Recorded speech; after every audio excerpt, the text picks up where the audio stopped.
अर्जुन व्यथित हो जाते हैं और अलग अलग तरह के आर्ग्यूमेंट्स करना प्रारंभ करते हैं, जिसमें बताते हैं, एक कंपैशन बताते हैं, करुणा। फिर बताते हैं कि जो युद्ध में अन्य सगे संबंधी हैं, है ना, उनको मारने से पाप लग सकता है। फिर स्त्रियां दूषित होंगी तो पूरी कुल परंपराएं नष्ट हो सकती हैं। और फिर अगर सारा राज्य मिल भी जाएगा लेकिन कोई बचेगा नहीं, है ना, तो वो भोग और भोग और वैराग्य के बीच में कंफ्यूजन में है अर्जुन। और सबसे लास्ट में आता है इनडिसीजन, कि अंततः हम जीतने वाले हैं, वो जीतने वाले हैं, वो भी कुछ निश्चित नहीं कर सकते। तो भगवान श्री कृष्ण ने सबसे पहले सांख्य योग के बारे में बताया कि अर्जुन, सबसे पहले आप ये समझिए कि शरीर और आत्मा में क्या अंतर है, मन क्या होता है, बुद्धि क्या होती है ना। और इस आत्मज्ञान के आधार पर जब आप कार्य करना प्रारंभ करेंगे, तब आप समझ पाएंगे कि उन्हें मुझे युद्ध करना चाहिए कि नहीं करना चाहिए, है ना। फिर भगवान ने थोड़ा सा अलग तरीके से समझाया, है ना, कि नियत कर्म के हिसाब से समझाया कि अगर आप युद्ध करेंगे तो युद्ध करने से आपको अंतिम में राज्य मिलने वाला है और आप इससे सुख भोगेंगे। अगर युद्ध में आप मारे जाते हैं तो आपको स्वर्ग प्राप्ति होगी, है ना। फिर भगवान आगे बुद्धि योग की तरफ ले गए, है ना। भगवान ने बताया कि भगवान बुद्धि योग क्यों समझाया सेकेंड चैप्टर में, क्योंकि वो जो भगवान ने भोग करने की भावना बताई अर्जुन को कुछ समय के लिए, या तो आपको राज्य प्राप्त होगा या आपको स्वर्ग प्राप्त होगा, तो उस भोग भावना को हटाने के लिए भगवान ने अ, अर्जुन को ये बुद्धि योग के बारे में बताया। तो जब बुद्धि योग के बारे में भगवान बता रहे हैं, तो श्लोक क्रमांक जो 49 है ना, दूसरे अध्याय का 49वां श्लोक, तो आप देख सकते हैं।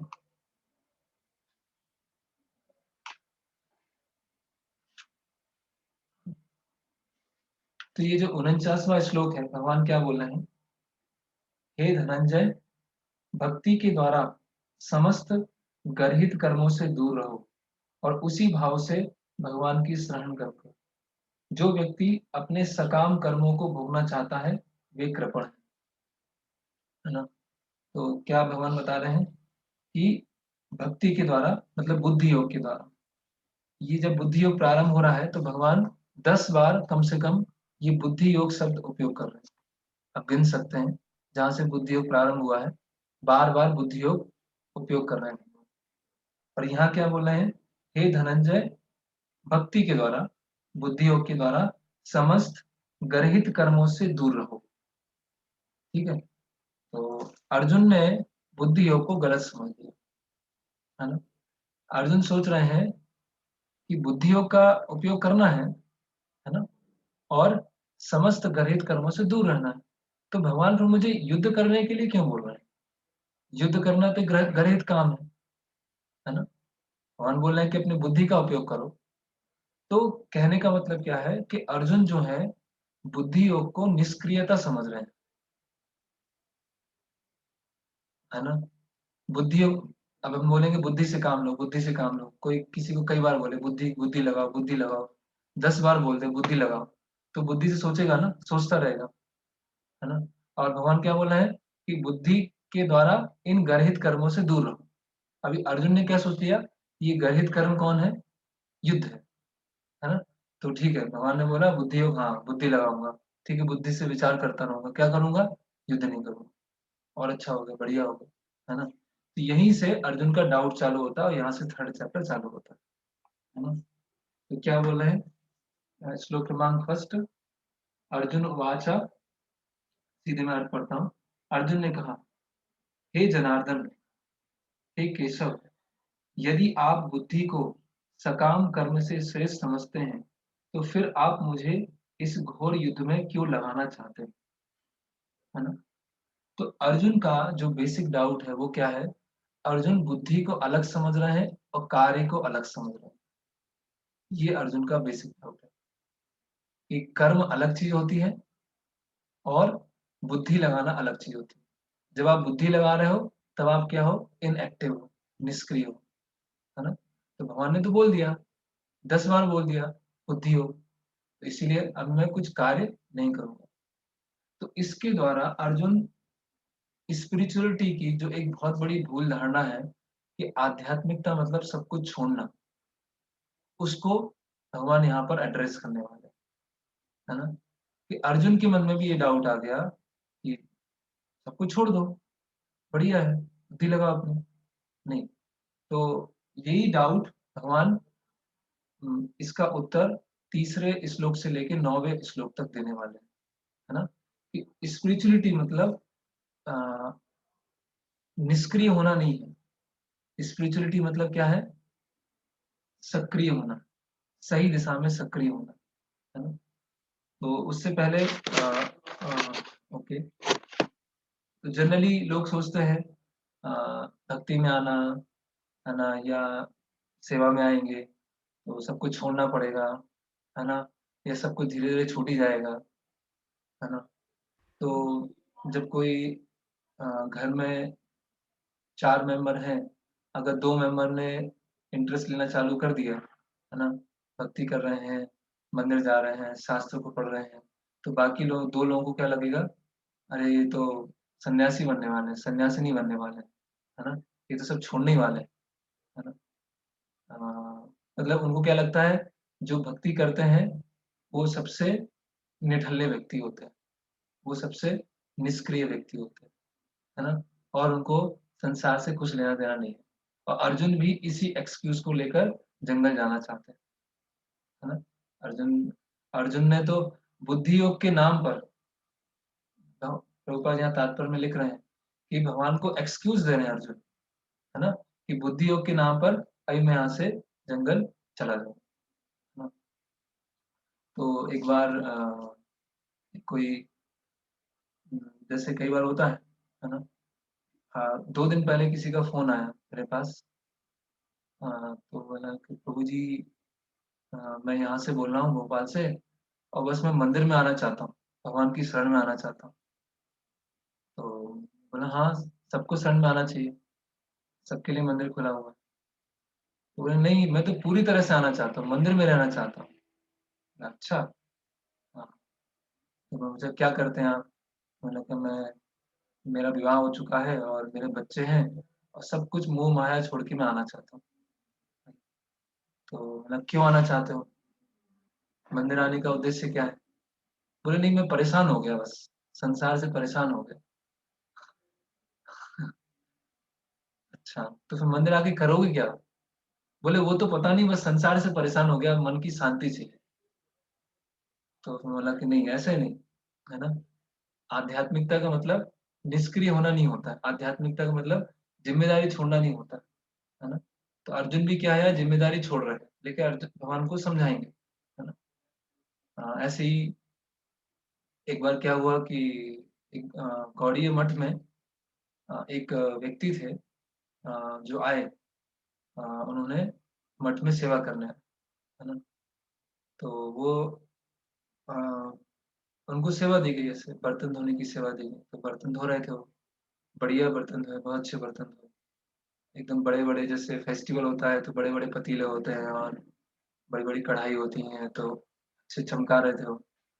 तो सब जो वहाँ के जो रहने वाले भक्त थे बोला कि ये तो कितनी अच्छी इनका सेवा है, कितना बढ़िया कर रहे हैं और बिल्कुल अकेले लगे हुए हैं और पूरे बर्तन चमकाए जा रहे हैं, ऐसे तो कोई मिला ही नहीं यहाँ, ऐसा कोई भक्ति नहीं है ना? सब थक जाते हैं। तो वो भक्ति सिद्धांत ठाकुर ने बोला कि आप चिंता मत करो 3 दिन रुक जाओ बस, आपको पता चल जाएगा क्या है। तो सब शिष्यों ने सोचा ठीक है अच्छा देख लेते हैं, गुरु महाराज ने बोला है। तो 3 दिन के बाद वो भक्त मठ छोड़ के चले गए। तो सब शिष्य बोलने लगे कि ये तो बहुत अच्छी सेवा कर रहे थे, पूरे अच्छी तरह बर्तन साफ कर रहे थे, कोई कंप्लेन नहीं था, फिर चले गए क्यों? तो बोले कि इस व्यक्ति का क्या है उसकी पत्नी के साथ झगड़ा हुआ था, तो वो गुस्से में था और गुस्से में वो बर्तन धो रहा था, तो बहुत चमका रहा था। तो 2-3 दिन में जब गुस्सा शांत हो गया, तो अभी हृदय का शुद्धिकरण तो है नहीं, कि यहाँ मठ में रहे या मतलब भगवान की सेवा में लगा रहे, तो इसीलिए वो दोबारा घर चला गया, है ना? तो भगवान जो पूरी थीम डिस्कस करने वाले हैं यहाँ पर, कि जब तक आपके हृदय का शुद्धिकरण नहीं होता है, तब तक आप अपने कर्मों को नहीं छोड़ सकते। ये भगवान का सेंट्रल पॉइंट है, शुरुआत के 9 श्लोकों में, कि अपरिपक्व तरीके से अगर आप अपनी ड्यूटीज को छोड़ेंगे तो आपका पतन होने वाला है ना। अगर आप हृदय का शुद्धिकरण नहीं है, अगर आप संबंध ज्ञान में स्थित नहीं है और आपने अपने कर्तव्यों को छोड़ दिया, तो क्या होगा? एक्सीडेंट हो जाएगा। ठीक है। तो ये जो भूल धारणा है, ये निष्क्रियता है, इसको देखते हैं। और एक,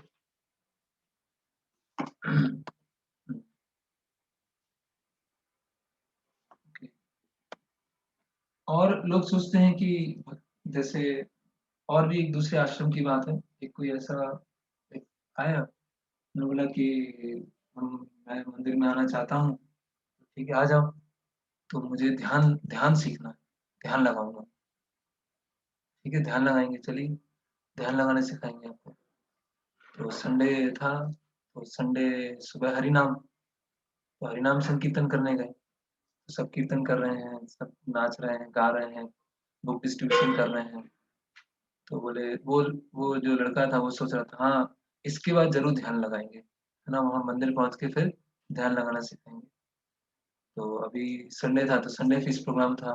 तो संडे फीस्ट हो गया, तो फिर सेवा की बात आई, तो सेवा करना चालू किया। तो बोले, अच्छा ये प्रोग्राम हो जाएगा, उसके बाद उसके बाद तो ध्यान ध्यान ही लगाना है, और क्या करना है। फिर शाम की बात आई, तो शाम को आरतियाँ थी और कुछ सेवाएं थी, तो वो भी उसने उसको अटेंड किया। तो ऐसे एक दिन निकला, दो दिन निकला, तीन दिन निकला। तो उन्होंने कहा, "ये ध्यान लगाना तो सिखा ही नहीं रहे, क्या है।" उन्हें कभी बुक डिस्ट्रीब्यूशन में भेज देते हैं, कभी बर्तन धोते हैं, कभी आरती अटेंड करो, कभी लेक्चर अटेंड करो, कभी कुछ सेवा करो, ध्यान तो लग ही नहीं रहा है आपको। तो वो वहाँ बंदे ने बोले कि ये ध्यान नहीं तो क्या है, आप 24 घंटे ध्यान में हो, है ना। आप जब बुक डिस्ट्रीब्यूशन कर रहे हो तो भगवान की सेवा में लगे हुए हो, जब बर्तन धो रहे हो तो भगवान के बर्तन धो रहे हो, है ना? जब कथा सुन रहे हो तो भगवान की कथा सुन रहे हो। तो ये पूरे समय क्या चल रहा है? तो व्यक्ति, वो लोग क्या सोचते हैं कि मतलब आध्यात्मिकता मतलब बैठ के ध्यान लगाना और कुछ नहीं करना। जबकि भगवान क्या बोला है, मन मना भव मन भक्तो मध्याजी मामनुष। सारी एक्टिविटीज में ध्यान लग रहा है, चाहे वो हरिनाम है, चाहे बुक डिस्ट्रीब्यूशन है, कोई भी हो, हर चीज में ध्यान लग रहा है ना। तो इसीलिए इस प्री मैच्योर ध्यान जो है, कार्यों को छोड़ने के लिए प्रभुपाद जी क्या बोलते थे, वर्क नाउ समाधि लेटर, है ना, कि अभी कार्य करो और समाधि बाद में, है ना। और इसीलिए जो ऐसे अपरिपक्व तरीके से कार्यों को छोड़ना चाहते हैं और उसका नाम क्या देते हैं, स्पिरिचुअलिटी, है ना। तो वो क्या है, या तो झूठी पूजा लाभ प्रतिष्ठा के लिए ऐसा करना चाहते हैं, है ना, अपना ऐसे घर छोड़ना चाहते हैं, या फिर उनसे जिम्मेदारी झेली नहीं जा रही है, इसीलिए वो करना चाहते हैं ऐसा। या फिर वो उनकी समझ गलत है, आध्यात्मिकता को लेकर उनकी समझ गलत है। तो भगवान इसका खंडन करेंगे और भगवान बताएंगे कि वास्तव में सन्यासी कौन है, कौन छोड़ सकता है। तो इस अध्याय के सेक्शन लिख सकते हैं, अलग अलग सेक्शन है। तो श्लोक क्रमांक 1 और 2।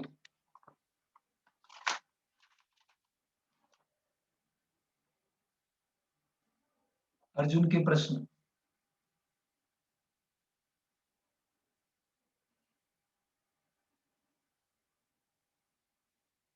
कार्य और ज्ञान में संशय, क्रियाशीलता और ज्ञान में संशय, सभी लिख सकते हैं, और एग्जैक्ट होगा वो, क्रियाशीलता और ज्ञान में संशय। मतलब क्रियाशीलता एक जगह है और ज्ञान एक जगह है। फिर सेक्शन नंबर 2,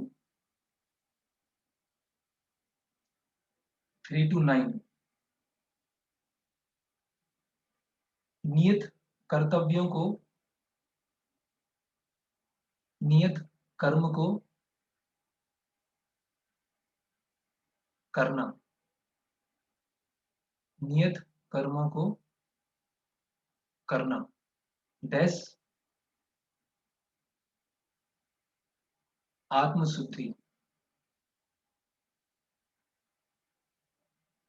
डैश आत्मशुद्धि, सेल्फ प्यूरिफिकेशन। नियत कर्मों को करना डैश आत्मशुद्धि प्यूरिफिकेशन। सेक्शन नंबर 3 10 to 16 10 से 16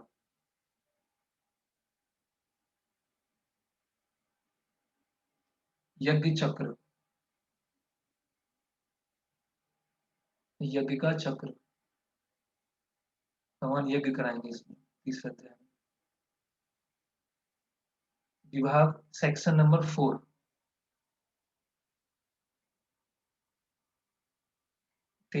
17 से 29 17 से 29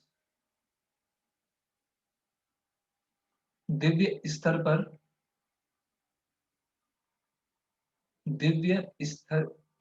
पर स्थित दिव्य स्तर पर स्थित व्यक्ति के लिए कोई नियत कर्म नहीं है। दिव्य स्तर पर स्थित व्यक्ति के लिए कोई नियत कर्म नहीं है।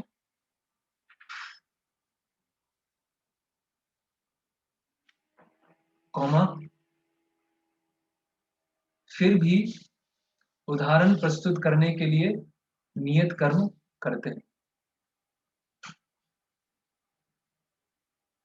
फिर भी उदाहरण प्रस्तुत करने के लिए नियत कर्म करते हैं।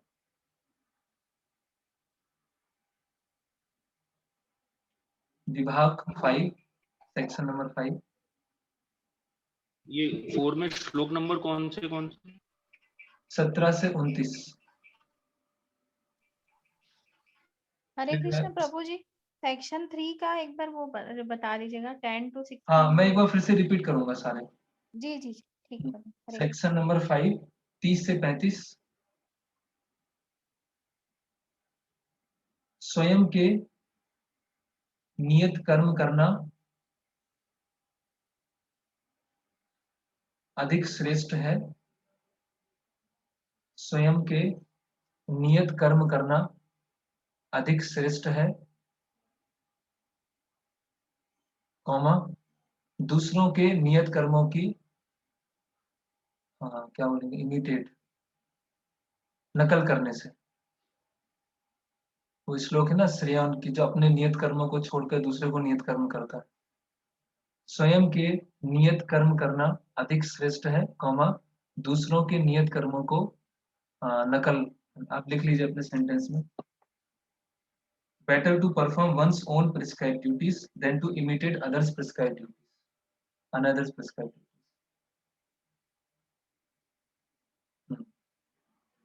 विभाग 6 36 से 43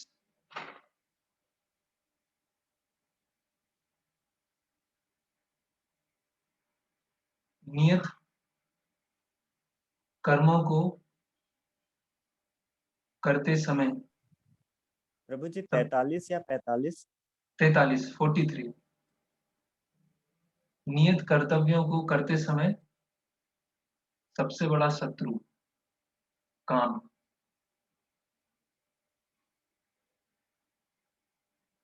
नियत कर्तव्यों को करते समय, नियत कर्मों को करते समय सबसे बड़ा शत्रु, सबसे खतरनाक शत्रु डैश काम। तो फिर से मैं दोहरा देता हूँ, ये मेरे पास इंग्लिश में लिखा है तो मैंने उसका अनुवाद किया है, तो कुछ उसमें आगे पीछे मिस्टेक भी हो सकती है। विभाग 1 उसमें है पहला और दूसरा श्लोक, अर्जुन के प्रश्न, सक्रियता और ज्ञान में संशय, या सक्रियता और बुद्धि में संशय। विभाग 2 3 से 9 3 to 9 नियत कर्तव्यों को करना डैश आत्मशुद्धि, सेल्फ प्यूरिफिकेशन। फिर विभाग 3 10 से 16 यज्ञ चक्र। विभाग 4 17 से 29 दिव्य स्तर पर स्थित व्यक्ति के लिए कोई नियत कर्म नहीं है, कॉमा फिर भी उदाहरण प्रस्तुत करने के लिए नियत कर्म करते हैं। विभाग 5 30 से 35 स्वयं के नियत कर्तव्यों को करना अधिक श्रेष्ठ है बजाय दूसरों के नियत कर्तव्यों की नकल करना, इमिटेट करना। और अंतिम सेक्शन 36 से 43, 36 से 43 नियत कर्तव्यों को करते समय सबसे बड़ा शत्रु डैश काम। अभी आगे बढ़ते हैं। तो सबको अर्जुन का प्रश्न समझ में आ गया? अर्जुन किस बात में कंफ्यूज हो रहे हैं? अगर किसी को नहीं आया तो अभी पूछ सकते हैं।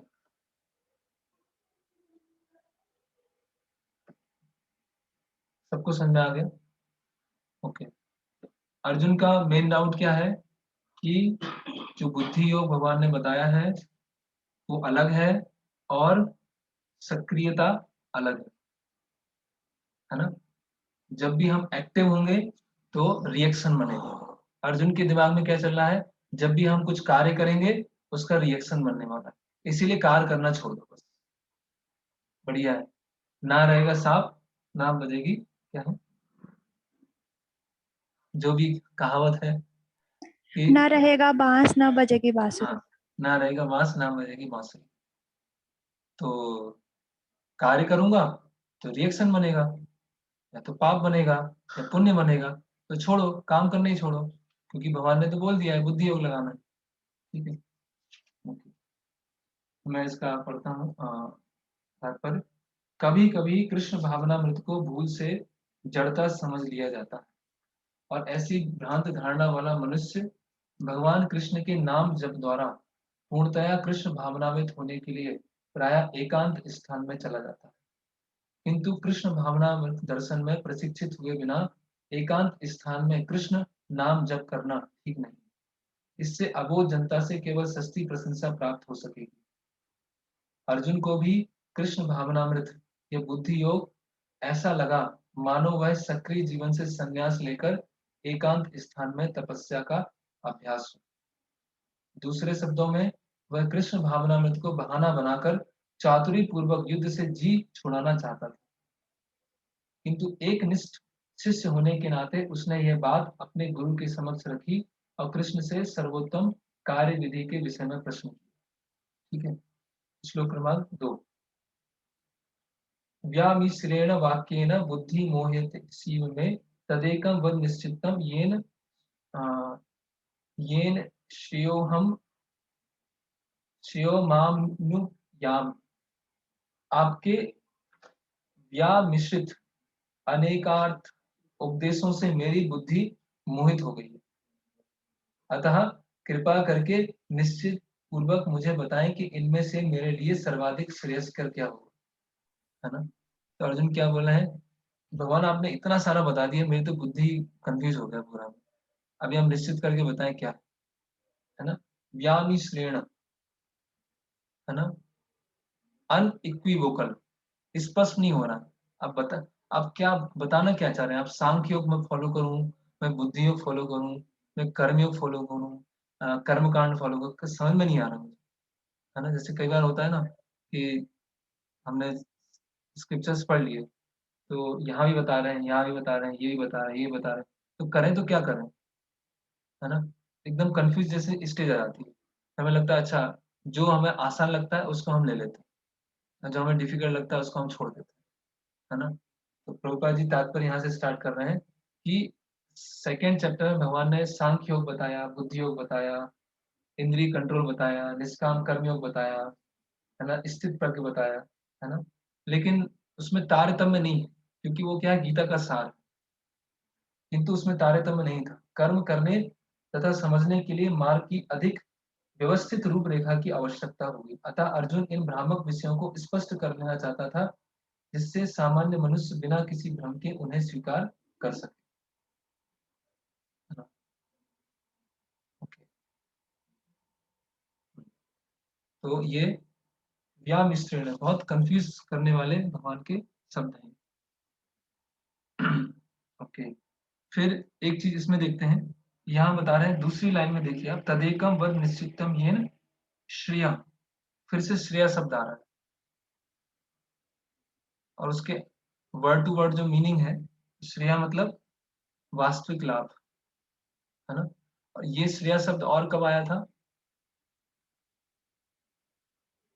2:7 में आया था। ये श्रेया निश्चिताम ब्रूहितम में, आप निश्चित करके बताइए वास्तव में मेरे लिए हितकारी क्या है।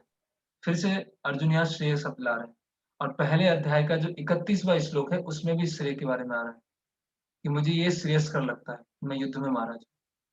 तो 1:31, 2:7 और 3:2, 3 बार श्रेय शब्द आ रहा है कि वास्तव में मेरे लिए श्रेयस्कर क्या है। ठीक है, ओके। आगे बढ़ते हैं। श्री भगवान ने कहा, हे निष्पाप अर्जुन, हे निष्पाप अर्जुन, मैं पहले ही बता चुका हूं कि आत्म साक्षात्कार का प्रयत्न करने वाले 2 प्रकार के पुरुष होते हैं। कुछ इसे ज्ञान योग द्वारा समझने का प्रयत्न करते हैं, तो कुछ भक्ति में सेवा के द्वारा। तो अभी आप लोग एक टेबल बना लीजिए कॉपी में।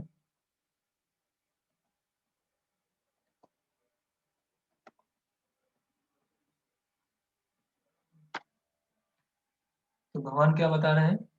2 तरह के रास्ते हैं, ज्ञान योगेन सांख्यानाम, कर्म योगेन योगिनाम। तो लिख लीजिए एक जगह सांख्य, और एक जगह लिख लीजिए कर्म योग।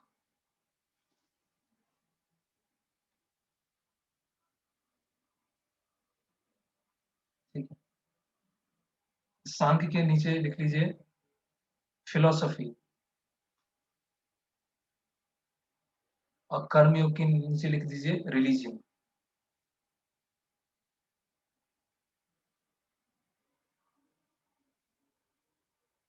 अगर आप लोग ये पढ़ के आए हैं 1 से 9 तक, तो ये बहुत आसान होगा समझना, इसलिए मैंने पहले भी इसमें मैसेज किया था।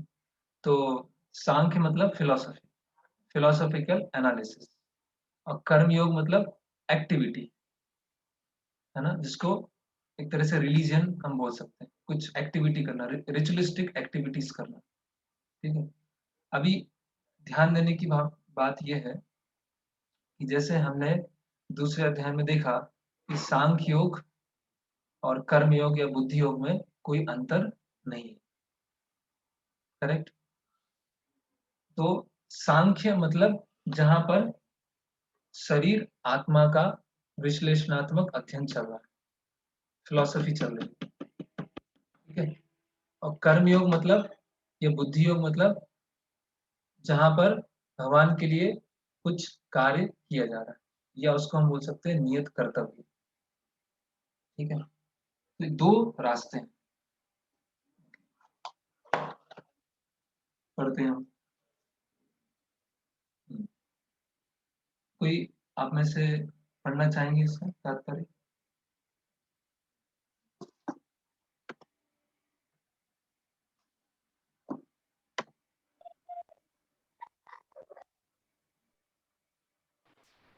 हरे कृष्णा। हरे कृष्ण, पढ़िए। प्रभु जी पढ़ो। हाँ। द्वितीय अध्याय के 39वें श्लोक में भगवान ने 2 प्रकार की पद्धतियों का उल्लेख किया है, सांख्य योग तथा कर्म योग या बुद्धि योग। हाँ, इस तो श्लोक में सांख्य योग एक कैटेगरी में है और कर्मयोग और बुद्धि योग एक ही। ओके, आगे। इस श्लोक में इनकी और अधिक स्पष्ट विवेचना की गई है। सांख्य योग अथवा आत्मा तथा पदार्थ की प्रकृति का वैश्लेषिक अध्ययन उन लोगों के लिए है जो व्यवहारिक ज्ञान तथा दर्शन द्वारा वस्तुओं का चिंतन एवं मनन करना चाहते हैं। हाँ, तो सांख्य योग क्या है? जहां पर आत्मा पदार्थ का विश्लेषणात्मक अध्ययन चल रहा है। ठीक है। दूसरे प्रकार के लोग कृष्ण भावनामृत में कार्य करते हैं, जैसा कि द्वितीय अध्याय के 61वें श्लोक में बताया गया है। 39वें श्लोक में भी भगवान जी।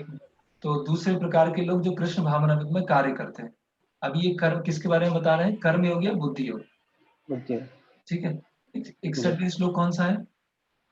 अ, तानि सर्वाणि संयम युक्त आसीत मत्परा। मत्परा। तो मत्परा मतलब मेरे में इंद्रियों को लगाओ। ठीक है, आगे बढ़िए। 39वें श्लोक में भी भगवान ने बताया है कि बुद्धि योग या कृष्ण भावनामृत के सिद्धांतों पर चलते हुए मनुष्य कर्म के बंधनों से छूट सकता है तथा इस पद्धति में कोई दोष नहीं है। 61वें श्लोक में भी इसी सिद्धांत को और अधिक स्पष्ट किया गया है कि बुद्धि योग पूर्णतया परब्रह्म विशेषतया कृष्ण पर आश्रित है और इस प्रकार से समस्त इंद्रियों को सरलता से वश में किया जा सकता है। अतः हाँ, अभी यहाँ से महत्वपूर्ण लाइन है, थोड़ा जी। सा इसमें अनुवाद ठीक नहीं हिंदी में। जी। फिर भी पढ़िए, मैं बताऊंगा। ओके। अतः दोनों प्रकार के योग धर्म तथा दर्शन के रूप में अन्योन्याश्रित हैं। हाँ, दर्शन विहीन एक मिनट। दर्शन जी। हाँ ठीक है, पढ़ दीजिए, तुम बोल, इंग्लिश में बताओ। दर्शन विहीन धर्म मात्र भावुकता या कभी कभी धर्मांधता है और धर्म विहीन दर्शन मानसिक ऊहापोह है। हाँ ठीक, अंतिम एक लक्ष्य मिनट तो कृष्ण है। जी, एक मिनट। तो बता रहे हैं श्रील प्रभुपाद जी यहाँ पर तात्पर्य में कि योग धर्म तथा दर्शन के रूप में अन्योनाश्रित है, मतलब इंटरडिपेंडेंट है। इंग्लिश में हम देखेंगे तो जो रिलीजन है और फिलॉसफी, वो एक दूसरे पे क्या है, इंटरडिपेंडेंट। कहने का मतलब फिलॉसफी में मतलब सांख्य और रिलीजन मतलब कर्मयोग या बुद्धि योग, वो एक दूसरे के ऊपर क्या है, इंटरडिपेंडेंट है। तो प्रभुपाद जी का जो फेमस स्टेटमेंट है कि religion without philosophy is called sentiment और समटाइम फैनेटिसिज्म, और philosophy without religion is mental speculation. अगर आप लोगों ने सुना हो ये कि धर्म के नियमों को पालन कर रहे हैं फिलॉसफी को छोड़कर, तो वो क्या कहलाएगा, भावुकता या भावुक कट्टरवाद, धर्मान है ना। और अगर हम फिलॉसफी पढ़ रहे हैं लेकिन उसको नियमों में नहीं लगा रहे हैं, तो वो क्या कहलाएगा, मेंटल स्पेकुलेशन, है ना। तो ये लाइन लिख सकते हैं, धार्मिक नियमों को, जो टेबल बनाई थी ऊपर, है ना, तो अगर फिलॉसफी फॉलो कर रहे हैं और रिलीजन फॉलो नहीं कर रहे हैं, तो क्या बन जाएंगे, मेंटल स्पेकुलेशन। और रिलीजन फॉलो कर रहे हैं, कर्मयोग फॉलो कर रहे हैं, लेकिन फिलॉसफी फॉलो नहीं कर रहे हैं, तो क्या बन जाएंगे, या तो सेंटिमेंटल भावुक या फैनेटिज्म। जैसे रिलीजन, हमारा रिलीजन बेस्ट, ठीक है, जो हमारे रिलीजन को नहीं मानेगा उसको हम उड़ा देंगे, है ना, उसको हम मार देंगे। क्यों मार देंगे, क्योंकि हमारा रिलीजन बेस्ट है। तो उसको क्या बोलते हैं, फैनेटिक्स, है ना।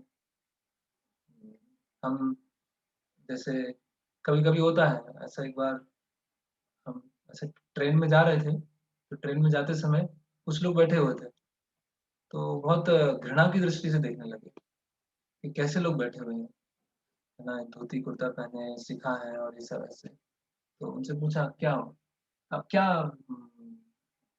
उनसे आया कि आप ऐसा क्यों कर रहे हैं। तो फिर उनसे प्रश्न पूछा कि सबको किसने बनाया, बोले भगवान ने बनाया। तो आपको किसने बनाया, भगवान ने बनाया। मुझे किसने बनाया, भगवान ने बनाया। तो फिर घृणा करने की क्या बात है, बोले नहीं, जो हम रिलीजन फॉलो करते हैं वो श्रेष्ठ, जो आप रिलीजन फॉलो कर सकते हैं वो निकृष्ट। तो ये इसको बोलते हैं फैनेटिक्स, है ना, कट्टरवाद। जैसे हम देखते हैं, जैसे मुस्लिम, है ना, अभी जो सही मुस्लिम है उनकी बात नहीं कर रहे हैं, जो, है ना, जो जिहादी है ना, जो मुस्लिम भारत से, अ, जो भारत से आए हैं पाकिस्तान में, काफिर है ना, वो वास्तव में मुस्लिम नहीं है। क्या गलती हो गई कि भारत से पाकिस्तान आ गया, ये बाद में मुस्लिम में कन्वर्ट हुआ, है ना। तो ऐसे कट्टर लोग, जैसे मान लीजिए तथाकथित, मतलब जो हिंदू धर्म है उसमें भी बहुत सारे कट्टर हैं, है ना? ये ऐसा एक सोसाइटी है, संघ है ना? और बस हम ही गर्व से कहो हम हिंदू हैं, है ना? और बाकी सब क्या है? सब वो है, सब बेकार है ना? मतलब इसको इसको बोलते हैं रिलीजियस फैनेटिक्स, है ना? और फिर धर्म के नाम पे जो लड़ाइयाँ चलती हैं, है ना? लोग बोलते हैं ना इतने सारे धर्म हैं, क्यों इतने सारे धर्म? इतने सारे धर्म हैं, इसीलिए लड़ाइयाँ होती रहती हैं, इसीलिए धर्मनिरपेक्ष राज्य होना चाहिए, सेक्युलर सोसाइटी होना चाहिए, करेक्ट? लेकिन धर्म की गलत समझ के कारण लड़ाइयाँ होती है ना? अभी जैसे क्रिश्चियनिटी है, तो क्रिश्चियनिटी में एक है कैथोलिक, है ना? एक है प्रोटेस्टेंट, है ना? तो कैथोलिक बोलते हैं कि अगर हमारे अनुसार नहीं चलोगे, तो हमेशा के लिए नरक में जाओगे, है ना? प्रोटेस्टेंट बोलते हैं अगर हमारे अनुसार नहीं चलोगे, तो नरक में जाओगे। तो कौन से अभी बीच रोड में खड़े हुए, एक एक तरफ कैथोलिक चर्च है, एक तरफ प्रोटेस्टेंट चर्च है ना? तो अभी जाएँ तो किसमें जाएँ? इसमें जाएँगे तो भी नरक में जाएँगे, इसमें जाएँगे तो भी नरक में जाएँगे। तो जो बुद्धिमान व्यक्ति क्या होगा, वो सोचेगा छोड़ो यार धर्म को, है ना? तो ये ऐसे प्रभुपाद जी वो ये जो धर्म के नियमों को जो पालन करते हैं, लेकिन धर्म के एसेंस को भूल जाते हैं, उसके पीछे फिलॉसफी को समझ जाते हैं, या तो भावुक हो जाते हैं या कट्टर हो जाते हैं। भावुक कैसे होते हैं? जैसे अलग-अलग तरह की पूजाएँ चालू हो जाएँगी, है ना? मशीनों की पूजा चालू हो जाएगी, टीवी की पूजा चालू हो जाएगी, है ना? गाड़ी के नीचे नींबू रखेंगे तो नींबू को पहली बार गाड़ी चलाएँगे तो उसपे नींबू होना चाहिए, है ना? कुछ ना कुछ अलग-अलग चीज़ें हो जाएँगी। और उसके पीछे कारण क्या है? वो पता नहीं। रूपा जी को स्टोरी पता है कि एक बार एक जगह यज्ञ चल रहा था, है ना? तो यज्ञ चल रहा था तो क्या हो रहा था वहाँ पर बिल्ली बहुत परेशान कर रही थी। तो वहाँ के जो ब्राह्मण थे उन्होंने क्या किया, वो बिल्ली को परेशान ना करे तो बिल्ली के ऊपर एक टोकरी रख दी और टोकरी के ऊपर एक पत्थर रख दिया, है ना? तो बिल्ली यज्ञ में बार-बार आती थी। तो अभी अभी जो ब्राह्मण यज्ञ करने वाले थे, उनकी तो मृत्यु हो गई, अगली जनरेशन आ गई। वो जो बिल्ली थी उसकी मृत्यु हो गई, है ना? तो अभी जो नई जनरेशन आई, वो जब यज्ञ करती थी, तो वो भी अपने पास में उल्टी टोकरी रखती थी, टोकरी रखते थे, उसके ऊपर पत्थर रखते थे। तो बाकी लोगों ने पूछा कि ये आप ऐसा क्यों करते हैं आप? बोले नहीं वो तो हमारी पीढ़ी से चला आ रहा है, वो तो हम पहले से करते आ रहे हैं। तो भाई उस टोकरी का मतलब क्या है? उस पत्थर का मतलब क्या है? नहीं वो तो चला आ रहा है ना? तो फिर वो क्या हो जाता है भावुकता हो जाता है। तो ये अधिकतर लोग धर्म को तो फ़ॉलो करते हैं, है ना? लेकिन अ, इसमें फँस जाते हैं, है ना? तो अलग-अलग तरह की पूजाएँ करना ये रिचुअल जैसे मैंने पहले भगवत दर्शन एक पत्रिका मैंने पढ़ा था, तो उसमें बताया था इस रिचुअल के बारे में कि वहाँ पर शादी हो रही थी, है ना? और शादी में जो पंडित जी वो तो यज्ञ चल रहा था वहाँ पर। तो वो अपने उच्चारण कर रहे थे ज़ोर-ज़ोर से। तो अभी ज़्यादातर लोगों को संस्कृत आती नहीं है। उसमें से कोई एक बैठे हुए थे, उनको संस्कृत आती है। तो वो उच्चारण किए जा रहे हैं, तो मैंने रोका। बोले आप तो ये जो जो मंत्र उच्चारण कर रहे हैं, वो तो अंत्येष्टि संस्कार में होता है ना? आप विवाह संस्कार में अंत्येष्टि संस्कार के मंत्र उच्चारण कर रहे हैं। तो मतलब कहने का मतलब क्या पूरी शादी भी हो गई और मंत्र भी हो गया, फेरे भी हो गए, सब अनुष्ठान भी हो गए, लेकिन उसका जो सार था, उसके पीछे क्या कारण है, संस्कार क्या होता है, वो सब लुप्त हो गया। तो ऐसी अलग-अलग जो रिचुअल हैं या उसमें लोग फँस जाते हैं, या तो भावुक बन जाते हैं या फिर कट्टर बन जाते हैं। और दूसरी श्रेणी के लोग हैं, जो फिलॉसफी बहुत डिस्कस करते हैं, बहुत फिलॉसफी करते कुछ नहीं है, भगवान के लिए प्रैक्टिकली कुछ नहीं करते, है ना? I think therefore I am therefore I exist, I exist therefore I am तो पूरा यूनिवर्सिटी में बैठ के बुक्स का विश्लेषण चल रहा है। वेदांत सूत्र के इस अध्याय में यहाँ पर ये श्लोक दिया हुआ है और पूरा चर्चा चल रहा है। जैसे वो मिक्सर ग्राइंडर होता है ना, घूमता रहता है, ऐसे उनका दिमाग भी क्या है, ग्राइंडर की तरह घूम रहा है, घूम रहा है, घूम रहा है, डिस्कशन चल रहा है। लेकिन उनसे बोलेंगे, भगवान के मंदिर जाओ, प्रणाम करके आओ, उनके लिए कुछ पुष्प चढ़ाओ। अरे ये तो हम क्या, हम तो बस फिलॉसफी की चर्चा करते हैं, तत्व ज्ञान की चर्चा करते हैं। हमें ये सब भावुकता में भगवान को फूल चढ़ाना, भगवान के लिए भोग लगाना, ये सब हम नहीं करते। तो ऐसे लोग कंध में जाते हैं। प्रभुपाद जी उनके लिए वर्ड यूज करते हैं, arm chair philosophers. Arm chair philosopher क्या है? बैठे हुए हैं अपने कुर्सी पे, सोफा सेट पे कहीं बैठे हुए हैं और डिस्कशन चल रहा है। कई लोग ऐसे देखे होंगे। कई बार भगवत गीता लेके आते हैं, अरे भगवत गीता में क्या है? बचपन से ही भगवत गीता पढ़ रहे हैं। क्या है भगवत? कर्म दिया है, अर्जुन भ्रमित हो गया था, अर्जुन भ्रमित हो गया, भगवान ने सिखा दिया, अर्जुन अपना कार्य करना चालू कर दिया। हम तो भ्रमित ही नहीं है, हमें सब पता है कहाँ सांख्य दिया है, कहाँ क्या दिया। और उनके जीवन में देखेंगे सारा फिलोसफी डिस्कशन कर लिया, उसके पश्चात उनसे सिगरेट नहीं छोड़ी जा रही, उनसे गुटखा नहीं छोड़ा जा रहा है।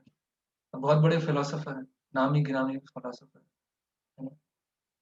प्रभुपाद जी के पास में आए एक बहुत बड़े फिलोसोफर, आर्म चेयर फिलोसोफर, बोले प्रभुपाद मैं 1 घंटे के अंदर 700 श्लोक बोल सकता हूँ।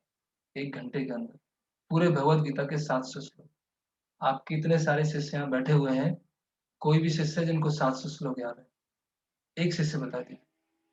प्रभुपाद जी बोले कि तुम 1 घंटे भगवत गीता की शिक्षा पालन कर सकते हो।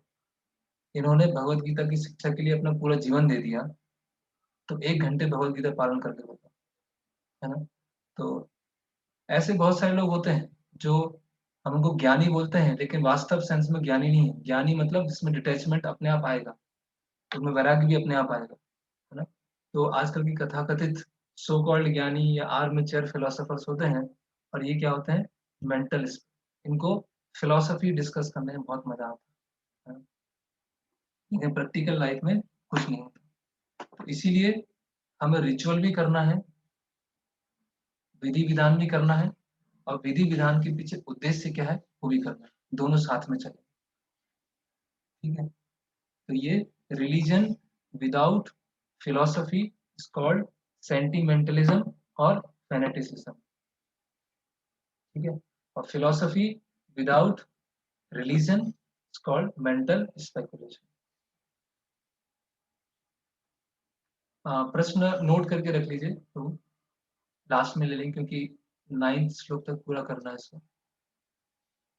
फिर अगला श्लोक हम बताते हैं, श्लोक क्रमांक 4। तो अर्जुन सोच रहे हैं जो कि देख भगवान, कार्य करेंगे तो पाप होगा पुण्य होगा, इसीलिए छोड़ो काम और जंगल जाओ। भगवान क्या बोल रहे हैं? श्लोक क्रमांक 4, ना तो कर्म से विमुख होकर कोई कर्म फल से छुटकारा पा सकता है, और ना केवल संन्यास से सिद्धि प्राप्त की जा सकती। आपने कार्य छोड़ दिए, सपोज मान लिया बहुत परेशान हो गए, जॉब से बहुत परेशान हो गए, बिजनेस से बहुत परेशान हो गए, और हम चले गए एक आश्रम में, हरिद्वार चले गए, और हरिद्वार एक आश्रम में बैठे हुए, अपना पूजा पाठ जो भी है चालू कर दिया। 1 दिन किया, 2 दिन किया, 7 दिन किया, 14 दिन किया, फिर क्या हुआ? फिर घर का स्मरण आना चालू हो गया, फिर घर वाले याद आना चालू हो गए, बोलेगा अरे यार नहीं अब तो जाना होगा, अब तो नहीं रह सकते, है ना। क्यों ऐसा क्यों हुआ? क्योंकि हृदय का शुद्धिकरण नहीं। तो केवल कार्यों को छोड़ने से कर्म फल से नहीं छूट जाएंगे। अर्जुन क्या सोच रहे हैं? युद्ध नहीं करूंगा पाप से बच जाऊंगा। भगवान क्या बोल रहे हैं? युद्ध नहीं करोगे पाप लग जाएगा, क्योंकि तुम्हारा नियत कर्म है ना। और संन्यास से ना केवल संन्यास से सिद्धि प्राप्त हो सकती है ना। ये केवल हाँ, आपने संन्यास ग्रहण कर लिया और सब कुछ छोड़ दिया तो आपको सिद्धि प्राप्त हो जाएगी, नहीं। संन्यास का वास्तव में अर्थ क्या है? सत न्यास। सत मतलब परम सत्य, न्यास मतलब समर्पण। जो परम सत्य के लिए समर्पित है वो सन्यासी। तो इसीलिए सन्यास कॉन्स्टिट्यूशनली हर कोई हो सकता है। जो गृहस्थ है वो भी सन्यासी हो सकता है, और जो सन्यास आश्रम में है वो भी सन्यासी, है ना। तो जो गृहस्थ आश्रम है वो भी सन्यासी, अगर वो सत्य के लिए सतपरायण है, नारायण परायण है, सत्य के लिए निष्ठ है, तो वो सन्यासी। केवल सन्यासी का वेश धारण करने से कोई सन्यासी नहीं हो जाता। ये भगवान यहाँ पे अर्जुन को समझा, है ना, जो आजकल की बहुत ही कॉमन भूल धारणा है कि केवल ड्रेस चेंज करने से कोई सन्यासी नहीं हो जाता, है ना। मैं पढ़ देता हूँ फटाफट इसको। भौतिकतावादी मनुष्यों के हृदय को विमल करने के लिए जिन कर्मों का विधान किया है, उनके द्वारा सिद्ध हुआ मनुष्य ही संन्यास ग्रहण कर सकता है। तो शास्त्रों में जो नियत कर्तव्यों को बताया गया है, वो इसीलिए बताया गया है जिससे धीरे धीरे धीरे करके वो शुद्ध हो और एक दिन ऐसी स्थिति पे आ जाए कि हाँ, अभी मैं अपने नियत कर्तव्यों को छोड़कर संन्यास ले सकता हूँ, है ना।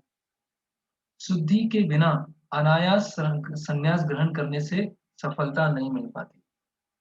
इसीलिए हम देखते हैं ऐसा हर कॉमन है। जैसे कई समय से स्टूडेंट को प्रीचिंग करने का थोड़ा पता है कि स्टूडेंट्स होते हैं, भक्ति में आते हैं और एकदम से जोश आ जाता है, प्रभु जी पढ़ाई तो आसुरी विद्या है। अच्छा, क्या करना है? बस भगवान की सेवा ही करना है, बस और क्या है, समझ गए हम तो। प्रहलाद महाराज ने क्या कहा? कौमारम आचरित प्राज्ञ, 5 साल की। हम तो लेट हो गए प्रभु जी, हम तो 20 साल में आए। तो आ जाते हैं, है ना। तो नहीं, वो नहीं कर पाएंगे। क्यों? क्योंकि क्या बता रहे हैं भगवान? शुद्धि के बिना अनायास संन्यास ग्रहण करने से सफलता नहीं मिल पाती। तो उनको बताना पड़ता है, नहीं आप अपनी पढ़ाई भी करो, है ना, पढ़ाई के साथ साथ अपनी माला करो, है ना। कोई भी है, गृहस्थ आश्रम में है, तो अब जो भी आप जॉब कर रहे हैं उसके साथ माला करो। क्यों? क्योंकि अभी आपका शुद्धिकरण नहीं हुआ। आप अभी उस चीज को, जो आप निरासक्ति करोगे आर्टिफिशियल तरीके से, उसको आप हैंडल नहीं कर पाओगे। आपने सब छोड़ दिया और फिर वही चिंतन आने लगा रहे हो, तो आप मिथ्याचारी बन जाओगे। अभी भगवान आगे बताने वाले हैं कि मिथ्याचारी कौन है, कि जिसने संन्यास ले लिया है और फिर अंदर से भोग की भावना उसकी बनी हुई। तो बोल रहे हैं कि अर्जुन तुम मिथ्याचारी मत बनो, है ना, कि तुमने युद्ध स्थल छोड़ दिया, जंगल चले गए और फिर वहां जाके ऐसे कार्य कर रहे हो तो तुम मिथ्याचारी कहलाओगे, है ना। फिर आगे बढ़ते हैं। किंतु भगवान कृष्ण इस मत का अनुमोदन नहीं करते। हृदय की शुद्धि के बिना संन्यास सामाजिक व्यवस्था में उत्पात उत्पन्न करता है। दूसरी ओर यदि कोई नियत कर्तव्यों को ना करके, हाँ ओके ये तो हो गया। तो हम भी जिनको प्रचार करें और जिनको हम प्रचार कर रहे हैं और उनके मन में भी आए हैं और कुछ समय हुआ है, कुछ महीने हुए हैं, 1-2 साल ही हुए हैं उनको, और वो बोलने लगे कि नहीं मुझे पढ़ाई नहीं करनी है, मुझे जॉब नहीं करना है, तो उस समय हमें उनको पढ़ाई करने के लिए, जॉब करने के लिए प्रोत्साहित करना चाहिए। उनको बोलना चाहिए आपका अभी कर्तव्य है, इसीलिए आप इसको कीजिए। ठीक है, वो शास्त्रों के एक तरह से इनलाइन नहीं है, लेकिन आप जिस स्थिति में है उसको कीजिए, है ना, क्योंकि आपका हृदय का भी शुद्धिकरण नहीं हुआ, है ना। तो ये हमें उनको प्रैक्टिकल एडवाइस देना चाहिए, है ना। नहीं तो क्या होता है जल्दी जल्दी में, तो कई बार ऐसा होता है कि मान लीजिए घर में है, तो घर में हस्बैंड वाइफ हैं, दोनों में से एक कोई भक्ति में आ गए, है ना, और एक भक्ति में इतना ज्यादा उत्साह है, इतना ज्यादा उत्साह, इतना उत्साह है कि उसकी वजह से घर के जो कार्य हैं वो, उसके लिए हम ध्यान नहीं दे रहे, है ना। तो क्या हो गया, उसकी वजह से घर में क्या बोलते हैं, कलह उत्पन्न हो गया, अशांति उत्पन्न हो गई, और फिर क्या हो गया, फिर हम भक्ति नहीं कर पाए। करेक्ट, ऐसा होता है कि जोश जोश में आए और जोश जोश में किया, और फिर कुछ समस्या हुआ घर में, और समस्या की वजह से फिर हमारी भक्ति लूज हो गई। तो भक्ति हमें 1-2 साल थोड़ी करना है, या 5-6 साल नहीं करना है, पूरे जीवन करना है ना। तो अगर पूरे जीवन भक्ति करना है, तो हमें अपने स्तर को देखते हुए, हमें अपनी साधना है उसमें समझौता नहीं करना है।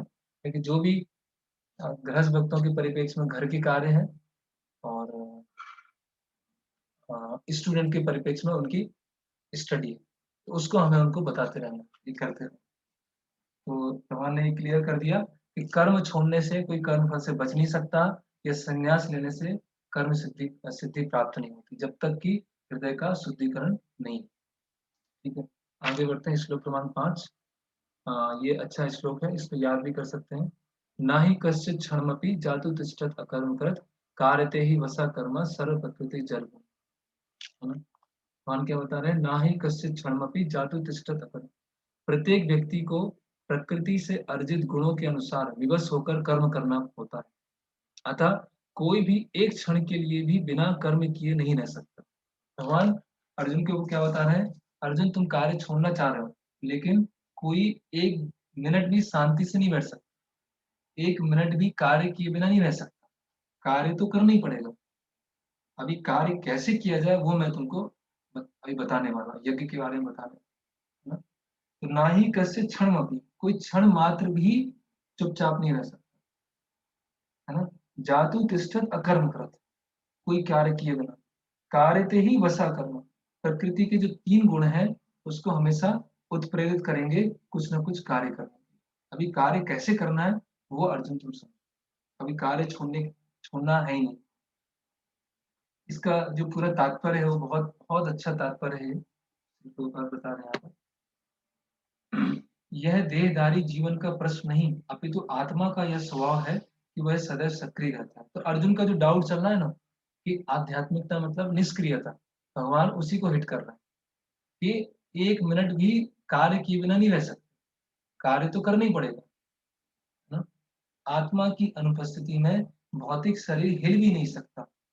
यह शरीर मृत वाहन के समान है जो आत्मा द्वारा चलित होता है, क्योंकि आत्मा सदैव सक्रिय रहता है और एक क्षण के लिए भी रुक नहीं सकता। अतः आत्मा को कृष्ण भावनामृत के सत्कर्म में प्रवृत्त रहना चाहिए, अन्यथा वह माया द्वारा शासित कार्यों में प्रवृत्त रहे, है ना? तो प्रकृति के द्वारा प्रेरित जो कार्य है वो कार्य में प्रेरित रहेगा, या फिर जो कृष्ण भावनामृत के कार्य है उसमें प्रेरित रहेगा। अभी वो कैसे लगाना है वो भगवान धीरे धीरे बता। ओके, इसको आप लोग पढ़ लीजिएगा, समय कम है। श्लोक क्रमांक 6। अभी भगवान वार्निंग दे रहे हैं, क्लियर वार्निंग दे रहे हैं। देखो अर्जुन, कार्य किए बिना कोई रह नहीं सकता है, कार्य तो करना ही होता है, ठीक।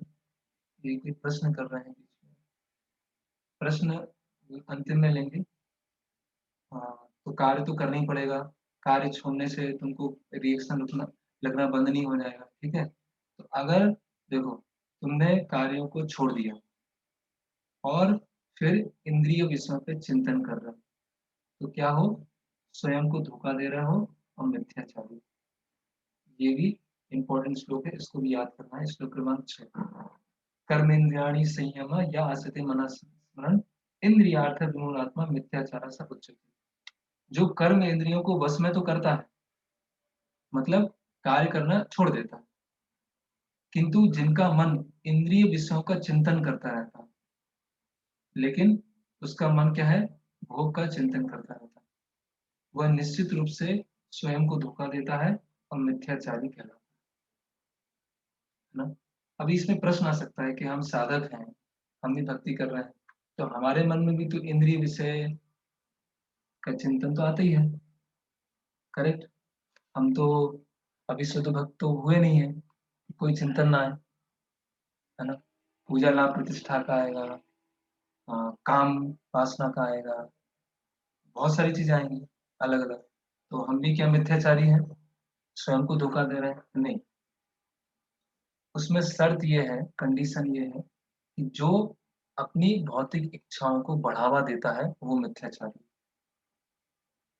जो ये समझता है कि भौतिक इच्छाएं सही नहीं है लेकिन फिर भी आ रही हैं और उनको ओवरकम करने का प्रयास करता है, वो मिथ्याचारी नहीं।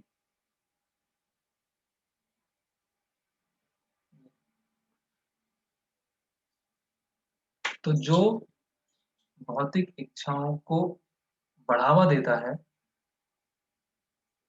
जानने के पश्चात भी, वो स्वयं को धोखा दे रहा है और मिथ्याचारी। लेकिन जो भौतिक इच्छाएं आती हैं, विवश है, निकलना चाहता है, लेकिन अनायास वो भौतिक इच्छाओं की पूर्ति होती है, उस पर उसको पश्चाताप भी होता है, उस पर उसको ग्लानि भी होता है, वो मिथ्याचारी नहीं है। करेक्ट? ये भगवान यहाँ पर, है ना, कि आपने कर्म इंद्रियों को तो रोक दिया, कार्य करना रोक दिया, लेकिन इंद्रिय विषय पर चिंतन कर रहे हैं, चिंतन किए जा रहे हैं। तो यहाँ पर प्रभुपाद जी, जैसे ये मिथ्याचारी आता है तो प्रभुपाद जी जितने भी बोगस गुरु हैं, बोगस अवतार हैं, उनको छोड़ते नहीं, है ना, उनको पूरा अपने तात्पर्य में बताना चालू कर। हम देखते हैं आजकल बहुत सारे सो कॉल्ड सन्यासी होते हैं, सो कॉल्ड परम हंस होते हैं, वो सब छोड़ देते हैं, उनका संस्था होता है और अंदर-अंदर उनका बहुत सारे अलग-अलग 4 नियमों को तोड़ते रहते हैं, है ना? बहुत सारे अलग-अलग से स्कैंडल हो जाते हैं और बहुत सारे स्कैंडल तो पता भी नहीं चलते और जो पता चलते हैं तो उसके कारण क्या जाता है, जो आम जनता होती है उसमें फिर एक रोष आ जाता है, एक गुस्सा आ जाता है ना? कि सब कैसे हैं? ये सन्यास सन्यास लिया है, बाबा हैं, है ना? और हम देखेंगे कि ऐसे लोग होते हैं, उनके प्रवचन कई लोग सुनते हैं, 1 लाख, 2 लाख लोग सुन रहे हैं, है ना? एक गुजरात में एक बापू हैं, अ, वो तब तक कथा करेंगे नहीं जब तक 1 लाख ऑडियंस नहीं होगी वहाँ पर, तब तक वो कथा ही नहीं करेंगे। और जब कथा चल रही होगी तो ऐसा होगा कि कोई रो रहा है, कोई नाच रहा है ना? कोई बिल्कुल आवेग में आ गया, ऐसा लग रहा है कि बस जैसे रामलीला सुना रहे हैं तो ऐसा लग रहा है बस रामलीला में चले गए। और जब कथा चल रही होगी तो बीच में टी ब्रेक आएगा कि सबके लिए अभी चाय प्रसाद, है ना? एक बार हम राजस्थान में गए थे बुक डिस्ट्रीब्यूशन करने, तो एक मंदिर था, तो वहाँ से बुक डिस्ट्रीब्यूशन करते-करते पहुँचे, तो मंदिर के बाहर जैसे वो डोनेशन लिस्ट होती है ना, अलग-अलग इसके लिए डोनेशन देना है, इसके लिए डोनेशन देना है, तो उसमें लिखा था चाय प्रसाद के लिए डोनेशन। ऐसी स्थिति है, करेक्ट? तो ऐसे हैं जो बहुत मधुर कथा सुनाएँगे, है ना? बहुत एनालिसिस करेंगे, बहुत भीड़ इकट्ठी होगी, लेकिन आप देखेंगे कि जो श्रोतागण होते हैं, उनके जीवन में कोई चेंज नहीं आता है। उनके जीवन में कोई चेंज नहीं आता। उनके लिए क्या हो जाएगा, जैसे महाराज कई बार बोलते हैं मनोरंजन, है ना? महाराज जी शब्द कई बार उपयोग करते हैं कि हमें मनोरंजन नहीं करना है, हमें आत्मरंजन करना है ना? कि ना आत्मा के लिए संतुष्ट क्या करें, वैसी कथा करना है ना? कोई गुरु हैं या साधु हैं, कोई एंटरटेनर नहीं होते कि हाँ, थोड़ा एंटरटेनमेंट करते हैं, है ना? थोड़ा स्ट्रेस स्ट्रेस भगाने के लिए एंटरटेनमेंट करें या गुरु कोई खुशामद नहीं करते, चापलूसी नहीं करते, है ना? है ना? गुरु जो है जो सत्य है, अभी वो सत्य ह्यूमरस भी हो मतलब ह्यूमरस में भी बता सकते हैं या सत्य उसकी आसक्ति को काट भी सकते हैं। जैसे श्रील प्रभुपाद के हम लेक्चर देखते हैं स्ट्रेट फॉरवर्ड, है ना? तो कहने का मतलब क्या है कि प्रभुपाद जी से कई बार लोग पूछते थे, प्रभुपाद जी प्रचार करें तो क्या करें इसमें? प्रचार में क्या टेक्निक होना चाहिए? कैसे करें? लोगों को कैसे कन्विंस करें? तो प्रभुपाद जी का प्योरिटी इज़ द फोर्स, शुद्धता ही बल है। अगर आप कन्विंस हैं, तो दूसरे को कन्विंस कर सकते हैं। आप में शुद्धता है, तो दूसरों को शुद्ध चीज़ दे सकते हैं, है ना? अगर आपके पास नहीं है, तो दूसरों को क्या देंगे? करेक्ट?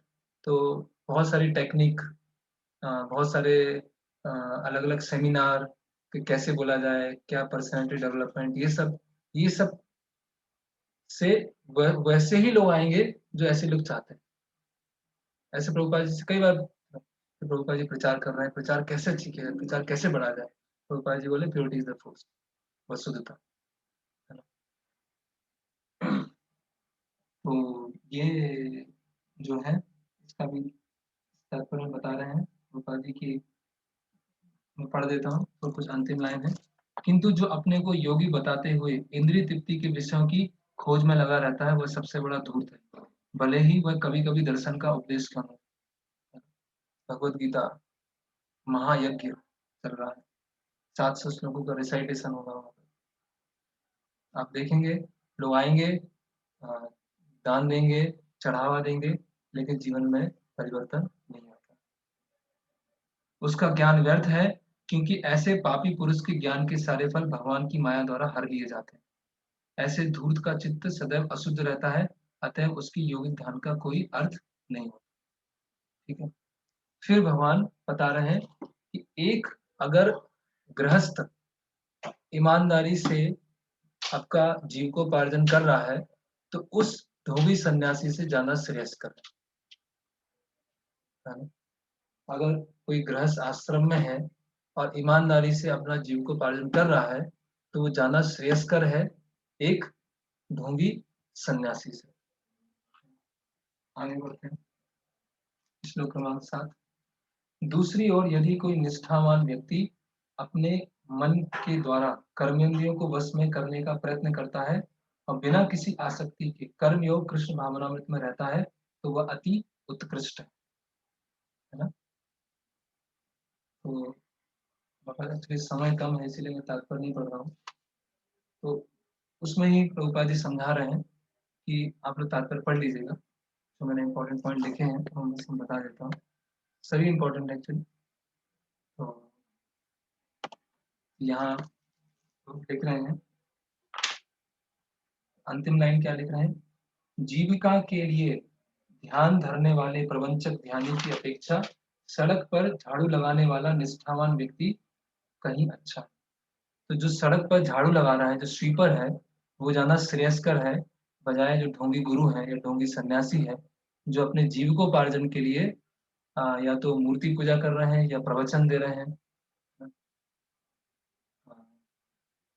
तो ये कहने का मतलब जो गृहस्थ आश्रम में स्थित है और गृहस्थ आश्रम में रहकर शास्त्रों के अनुसार अपने नियत कर्तव्यों को कर रहे हैं, नियत कर्तव्यों को करने से उनका शुद्धिकरण हो रहा है, वो ज्यादा अर्जुन श्रेयस्कर है बजाय जो अपने कर्मों को छोड़ देते हैं, संन्यास ले लेते हैं और फिर इंद्रिय विषयों पर चिंतन करना चालू कर देते हैं, है ना। इसीलिए अर्जुन, तुम अपने नियत कर्तव्यों को करो, युद्ध लड़ो और मिथ्याचारी मत बनो। तो इसीलिए हमें अधिकार, हमारा अधिकार क्या है ना। इसलिए कई बार सोचते हैं कि इस्कॉन में जो जाता है उसको सब छूट जाता है, उसको इस्कॉन में जाके सब छूट जाएगा, है ना। हाँ, जो अनावश्यक होगा वो सब छूट जाएगा, जो आवश्यक होगा वो तो रहेगा। तो नहीं, इस्कॉन में बताया जाएगा किसका क्या अधिकार। अगर कोई है कि हाँ किसी की सुकृति, मान लीजिए कोई बच्चा है ना, या कोई युवा है और वो उसने प्रभुपाद जी के बुक्स पढ़ा या फिर सेवा किया और जो गुरुजन है उनके द्वारा भी कंफर्म है कि हाँ ये ठीक है, ब्रह्मचारी आश्रम में आ सकता है, तो ठीक है। और अगर देखा गया कि नहीं, वो गृहस्थ आश्रम में रह के भगवान की अच्छी सेवा कर सकते हैं, तो वो ठीक है ना। तो कोई किसी को जबरदस्ती ना तो कोई ब्रह्मचारी बना सकते हैं, ना जबरदस्ती जो ब्रह्मचारी बनना चाहता है उसको गृहस्थ बना सकते हैं।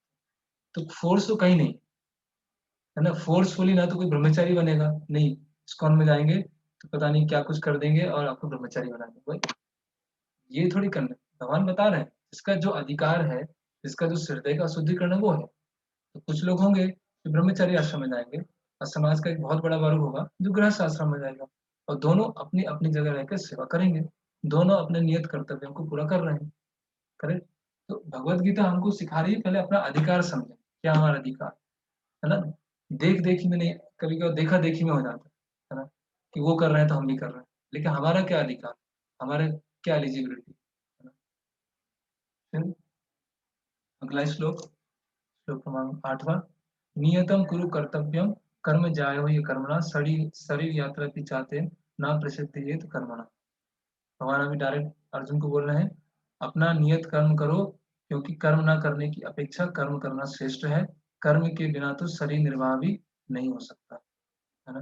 भगवान ने पूरा अपना निर्णय दे दिया यहाँ पर। देखो अर्जुन, प्रीमेच्योरली छोड़ नहीं सकते हो, छोड़ने से तुमको सिद्धि प्राप्त नहीं होगी, छोड़ने के बाद तुमने ध्यान करना चालू कर दिया, इंद्रिय विषय पर मिथ्याचारी कहलाओगे। इसलिए अपना नियत कर्म करो, क्योंकि कर्म ना करने की अपेक्षा कर्म करना अधिक श्रेष्ठ है। क्योंकि शरीर निर्वाह के लिए कर्म करना होगा, और वो कर्म कैसे होंगे, नियत कर्म, मतलब वर्णाश्रम। जहाँ भी हम नियत कर्म बोलते हैं वहां पर वर्णाश्रम। तात्पर्य पढ़ लेते हैं। ऐसे अनेक छद्म ध्यानी हैं जो अपने आप को उच्च कुलीन बताते हैं, और ऐसे बड़े बड़े व्यवसायी व्यक्ति हैं जो झूठा दिखावा करते हैं कि आध्यात्मिक जीवन में प्रगति करने के लिए उन्होंने सर्वस्व त्याग दिया। उच्च कुलीन है और जो बड़े बड़े व्यवसायी हैं, है ना, वो झूठा दिखावा करते हैं कि उन्होंने सब कुछ त्याग दिया। श्री कृष्ण यह नहीं चाहते थे कि अर्जुन मिथ्याचारी बने, अपितु वे चाहते थे कि अर्जुन क्षत्रियों के लिए निर्दिष्ट धर्म का पालन करे। अर्जुन गृहस्थ था और एक सेना नायक था। भगवत गीता किनको किनको सुनाई जा रही है? एक गृहस्थ। और कौन सुना रहे हैं? जो इतने बड़े गृहस्थ हैं कि जिनकी 16,108 रानी है। तो फिर भगवत गीता पढ़ने से तो लोग बोलते हैं कि भगवत गीता पढ़ोगे तो सब कुछ छूट जाएगा। एक गृहस्थ दूसरे गृहस्थ को भगवत गीता सुना रहे है ना। तो क्या नियत कर्म है, क्या हृदय का शुद्धिकरण है, वो भगवान बता रहे हैं। फिर बीच में भगवान लेकर प्रभुपाद जी बता रहे हैं, देह निर्वाह के लिए किए गए कथागत त्याग संन्यास का अनुमोदन ना तो भगवान करते हैं ना कोई धर्मशास्त्र करते हैं। ये बहुत इंपॉर्टेंट लाइन है कि जीविकोपार्जन के लिए संन्यास ग्रहण करना, आध्यात्मिकता का सहारा लेना, वो सबसे बड़ा अपराध है। कि कोई अपने जीविकोपार्जन के लिए, पेट भरने के लिए आध्यात्मिकता का सहारा ले, तो ये भगवान इसको पूरी तरह से इसका खंडन कर रहे हैं। श्लोक क्रमांक 9 अंतिम में, ये भी इम्पोर्टेंट श्लोक है, इसको भी याद करना है। कुछ ही है, 5-6 श्लोक हैं इसमें जिसमें याद करना है। अभी भगवान जो बोल रहे हैं कि नियत कर्म करो, नियत कर्म करो, अभी यहाँ पर भगवान डायरेक्ट बोल रहे हैं कि कर्म किसके लिए करो? यज्ञ के लिए करो। यज्ञ कौन है? मैं। जैसे दूसरे अध्याय में भगवान ने बताया था, तानी कर्माणी तानी, क्या श्लोक था? मतपरा, तो मतपरा वाला श्लोक है कि मेरे लिए कर्म करो। तो उसी तरह से भगवान डायरेक्टली यहाँ पर बोल रहे हैं कि आप मेरे लिए कर्म करो, है ना। यज्ञार्थो कर्मणो अन्यत्र लोकोयम कर्म बंधना तदर्थम कर्म कौन्तेय मुक्त संग समाज। श्री विष्णु के लिए यज्ञ रूप में कर्म करना चाहिए, अन्यथा कर्म के द्वारा इस भौतिक जगत में बंधन उत्पन्न होता है ना। तो अपनी मनमानी ढंग से चलोगे और इंद्रिय तृप्ति के लिए कर्म करोगे तो बंधन बनेगा। बंधन से मुक्त होना है तो नियत कर्म करो, और नियत कर्म कैसे? मेरे लिए करो। ये डायरेक्ट डिवोशनल सर्विस के बारे में भगवान ने यहाँ बता दिया। अतः हे कुंती पुत्र, उनकी प्रसन्नता के लिए अपने नियत कर्म करो, इस प्रकार तुम बंधन से सदा मुक्त रहो। भगवान बता रहे हैं कि पहले क्रिया करो, पहले कार्य करो, विष्णु के लिए करो, उससे शुद्धिकरण होगा, हृदय का प्यूरिफिकेशन होगा, आत्मशुद्धि होगी। उसके पश्चात फिर संन्यास की बात आएगी, उसके पश्चात छोड़ने की बात आएगी। अभी आपको विष्णु के लिए कर्म करना है, नियत कर्तव्य। और प्रभुपाद जी जैसे बताया कि प्रभुपाद जी एक जगह बोलते हैं कि आप सब अभी युवा हैं और भगवान के लिए सेवा कीजिए, और अंतिम समय में, जीवन के अंतिम समय में फिर आप मायापुर जाइएगा और वहां बैठ के आप जप कर सकते हैं। लेकिन अभी आप प्रीमेच्योरली ये सोचें कि मैं सब अपना कार्य छोड़ दूं और वृंदावन और मायापुर जाके बैठ के जप करूं, तो वो आप नहीं कर पाएंगे। और प्रभुपाद जी बोलते जहां तक मेरी बात है, मैं तो अभी भी यंग हूँ, तो अभी भी मैं भगवान की सेवा करूंगा, निर्जन जाके भजन एकांत स्थान में जाके जप नहीं करना। तो वर्क नाउ, समाधि लेटर। पहले कार्य करना है, सेवा करना है, और समाधि बाद में। तो जो निष्क्रियता है, वास्तव में निष्क्रियता नहीं है। जैसे जब शरीर पूरा ऐसा हो जाए कि बाहरी रूप से हम कुछ कार्य नहीं कर पाए, तो अगर हमने पूरे जीवन भर सेवा की होगी तो अंतिम समय में जब हम माला करेंगे तो उसमें मन लगेगा, है ना। और अगर अभी हम भगवान की सेवा न करके निष्क्रिय रहकर या अधिक से अधिक हम सोचेंगे कि निर्जन भजन किया जाए, तो उसमें फिर हमें मन भी नहीं लग पाएगा और ज्यादा समय हम कर भी नहीं पाएंगे। हरे कृष्ण। तो जैसे भगवान ने यहाँ पर अभी 9वें श्लोक में यज्ञ के बारे में बताया, तो कल पूरा यज्ञ चक्र समझाएं, यज्ञ चक्र हम देखें। हरे कृष्ण। इससे कोई प्रश्न है, कुछ जिज्ञासा है?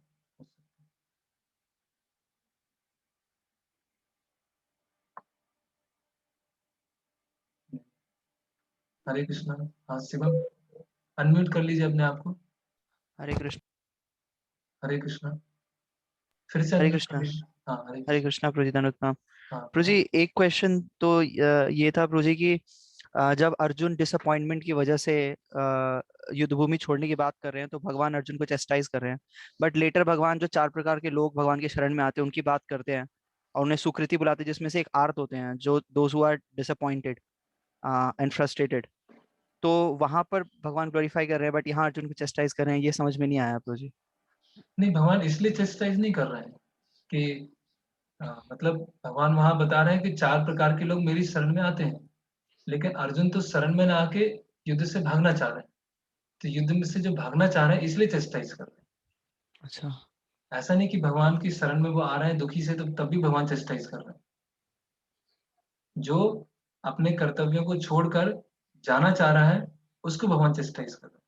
जो भगवान की शरण में किसी भी मनोवृत्ति से आए वो भगवान उसके लिए वेलकम, ऐसा।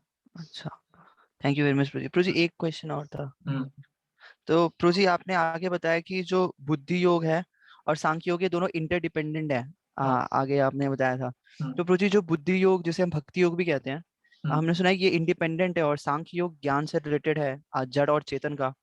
तो भक्ति योग जड़ और चेतन के ज्ञान पर डिपेंडेंट कैसे है प्रभु जी, ये समझ में नहीं आया। आपने सेकंड चैप्टर के क्लासेस अटेंड नहीं किए ना, इसीलिए ये प्रश्न हो रहा है। अच्छा, यस हाँ, प्रभु मैं जी। शॉर्ट में बता देता हूँ। सांख्य मतलब आत्मा शरीर का ज्ञान के बारे में पता होना, हाँ, और यस उस प्रभु जी। आत्मा शरीर का ज्ञान के आधार पर कार्य करना उसको बोलते हैं बुद्धि योग। तो दोनों क्या हाँ, है, सांख्य योग भी भक्ति का भाग है और बुद्धि योग भी भक्ति ही, तो वो अलग नहीं है। जब हम भगवान की सेवा करते हैं तो जानेंगे ना मैं कौन हूँ, भगवान कौन है, आत्मा के गुण क्या है, भगवान के क्या गुण है, तो वही सांख्य योग। प्रभु जी दोनों वो एक ही है। हरे कृष्णा, प्रभु जी वापस बताइए, ये आत्मा शरीर का ज्ञान सांख्य योग एक का मिनट, एक मिनट, पहले आप हैंड रेज कर दीजिए, क्योंकि और भी भक्तों के ऑलरेडी हैंड रेज हैं, उसके बाद फिर आपका प्रश्न होगा। तो दोनों इस तरह से वो इंडिपेंडेंट, जी इंटरडिपेंडेंट है। जी प्रभु जी, थैंक यू वेरी मच। आदि गुरु को हरे कृष्ण प्रभु प्रणाम। तो हरे वो जब सेकंड चैप्टर का चर्चा चल रहा था, जब कर्मयोग की बात आई थी वहां पे, तो वहां पे ये बताया गया था कि कर्मयोग, तो 4 पॉइंट आपने बताया था कि जो वैदिक वर्णाश्रम है उसमें रह के जो कार्य कर रहा है, और वो कार्य का जो रिजल्ट है वो भगवान को ऑफर कर रहा है, और उसकी इंद्रिय भोग की इच्छा नहीं है, और लेकिन भगवान का कॉन्सेप्ट वो कुछ क्लियर कॉन्सेप्ट नहीं है। हाँ हाँ, लेकिन यहाँ पे जब कर्मयोग मेंशन आता है, इसको हम भक्ति योग डायरेक्ट जोड़ देते ट्रांसलेट हैं। कर रहे हैं। हाँ, क्योंकि मैंने तो बताया ये ना, प्रभुपाद जी डायरेक्ट ले जाते हैं, डायरेक्ट मीनिंग ले रहे हैं। जो तो कर्मयोग आया है लिटरल सेंस में कर्मयोग आया है, लेकिन हाँ, प्रभुपाद जी उसको कर्मयोग को डायरेक्ट भक्ति योग तरफ ले जा रहे हैं। ये कई जगह होगा, ज्ञान योग में भी होगा, अष्टांग योग में भी होने वाला है। तो उसको थोड़ा मेरी अभी समझ में वो नहीं आ रहा है कि कर्मयोग, तो हमने समझा था कि कोई मतलब वो जो पिछले सेकंड चैप्टर में कर्मयोग बताया था, वो उसका मीनिंग नहीं था कि वो भक्ति योग है। हाँ डिफरेंस था कि वहां पे हाँ, भगवान का कॉन्सेप्ट क्लियर नहीं था बता रहे, क्लियर लेकिन नहीं है। हाँ, हाँ, तो yes। फिर इसको फिर भक्ति योग कैसे? देखिए, जब हम आ, उसकी कर्मयोग की शाब्दिक परिभाषा देखेंगे तो कर्मयोग में परम सत्य की पूरी धारणा नहीं होती, स्पष्ट रूप से नहीं होती, ठीक है। लेकिन जैसे हमने डिस्कस किया था कि श्रील प्रभुपाद जी जैसे भगवद गीता यथारूप दी है, तो जब भी कर्मयोग शब्द आ रहा है, ज्ञान योग शब्द आ रहा है, या अलग अलग जो सांख्य योग शब्द आ रहा है, प्रभुपाद जी उसको प्रत्यक्ष रूप से भक्ति योग में जोड़ रहे हैं। क्यों? क्योंकि कर्म योग का भी गोल क्या है, भक्ति योग तक पहुंचना। जैसे योगा लैडर थी, तो कर्म योग से हम सकाम कर्म से निष्काम में पहुंचेंगे, निष्काम से ज्ञान में पहुंचेंगे, ज्ञान से भक्ति में पहुंचेंगे। तो प्रभुपाद जी बोल रहे हैं तात्पर्यों के माध्यम से कि क्रमिक रूप से भगवान की स्पष्ट धारणा नहीं है, उस कॉन्सेप्ट को छोड़ो और भगवान की धारणा समझकर भगवान की सेवा में लगो।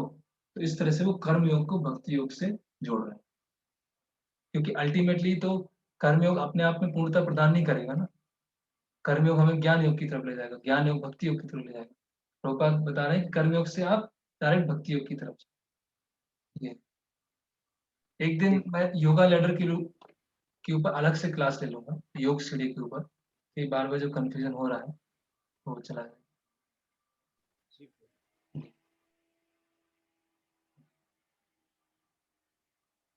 और प्रश्न? आपने हैंड रेज किया था। हाँ, आदि गुरु के पिताजी। जी प्रभु जी, हरे जी कृष्ण। हाँ हरे कृष्ण। एक प्रश्न उसे प्रभु जी, हाँ ये बता रहे थे कि कर्मयोग, भक्ति योग और बुद्धि योग तीनों सेम है ना, उसमें कुछ अंतर है? देखिए बुद्धि योग और भक्ति योग एक ही है। बुद्धि योग और भक्ति योग एक ही है। जी सेकंड चैप्टर में इसको काफी समय समझाया था कि बुद्धि योग भक्ति योग एक ही, ठीक है। कर्म योग एक स्टेप है, भक्ति योग गोल है। कर्म योग स्टेप है, भक्ति योग गोल है। लेकिन प्रभुपाद जी ने स्टेप में हमें स्टेप में नहीं ले गए, हमें लिफ्ट में बैठा दिया कि डायरेक्ट भक्ति योग में पहुंचे। जी। इस हाँ, आप बीच में कोई प्रश्न पूछ रहे थे जिनका phone number, actually phone number तो बीच में कोई प्रश्न पूछ रहे थे। वो प्रभु जी भक्ति में आने का ठोस उपाय पूछ रहे थे, अपना फोन नंबर देकर। हम्म,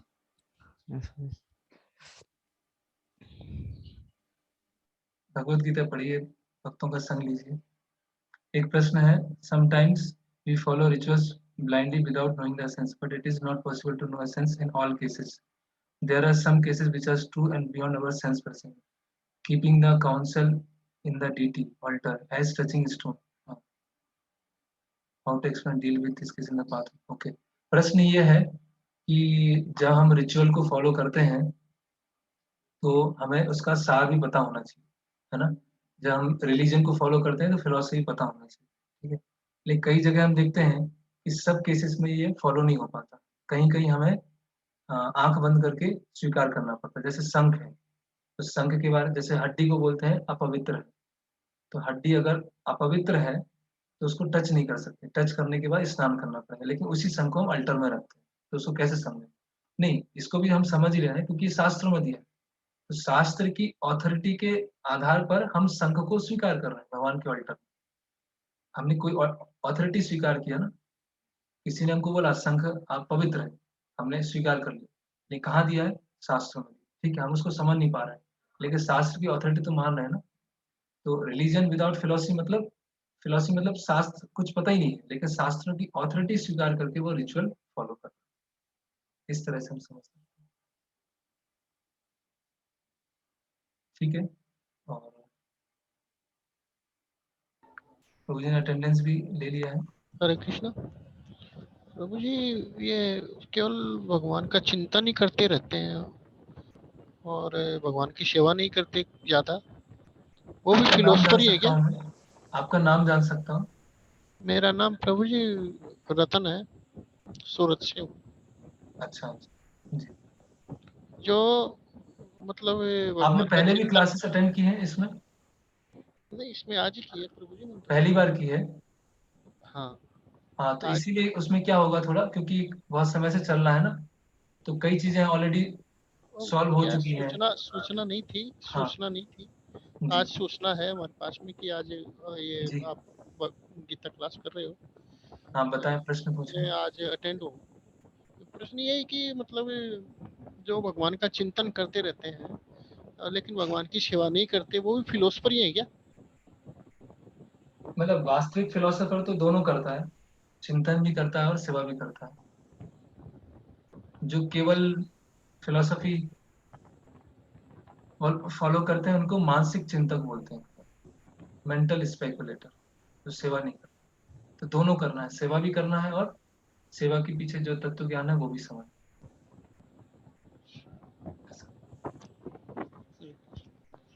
वो प्रश्न मेरा ही था हाँ जो मैंने था ना, वो मैं भगवान का भक्त कैसे बनूं, कोई ठोस उपाय बताइए। उसका तो क्यों आंसर आपने दे ही दिया ना। ठोस भक्तों यही का है, भगवत गीता पढ़िए, भक्तों और का संग कीजिए और हरे कृष्ण महामंत्र जप कीजिए, किसी भक्त के अंडर में रह के भक्ति सेवा कीजिए, यही ठोस उपाय है। मैं वो प्रचार भी करता हूँ और वो भी सब करता हूँ, लेकिन अभी तो साल भर से छूटा हुआ है ये हाँ पुस्तक वितरण वगैरह। तो मतलब कोई कोई भक्त के गाइडेंस में रह के हमेशा हम करेंगे तो ये भक्ति हमारे में है ना अरिंदाक्ष प्रभु जी हैं जी जी हाँ सूरत, उनके गाइडेंस में करते हैं। जी बहुत अच्छे हैं, मतलब हाँ। बहुत तो ही अच्छे भक्त हैं, मतलब बहुत उच्च कोटि के महात्मा है। जी, हरे कृष्ण। ठीक है, हरे कृष्ण। सुजीत जी, अपने आप को आप अनम्यूट कर लीजिए। हरे कृष्ण प्रभु जी। हरे कृष्ण। प्रभु जी 5वें श्लोक में जो आया था कि प्रकृति प्रदत्त गुणों के अनुसार जो है वो कर्तव्य करना चाहिए, कर्म करना चाहिए।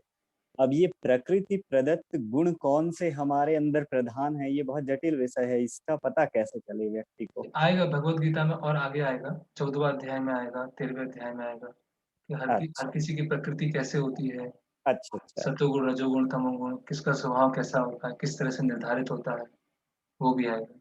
जी जी, ठीक है प्रभु जी, ठीक। धन्यवाद। हरे कृष्ण। हरे कृष्ण। तो यहाँ पर हम समाप्त करते हैं। कल का सेशन 11 से 1 बजे है और श्लोक क्रमांक 22 तक सब पढ़ के आए तो अच्छा रहेगा। हरे कृष्ण। श्रील प्रभुपाद की जय। श्रीमद् भगवद गीता यथारूप की जय। निताई गौर प्रभुपाद।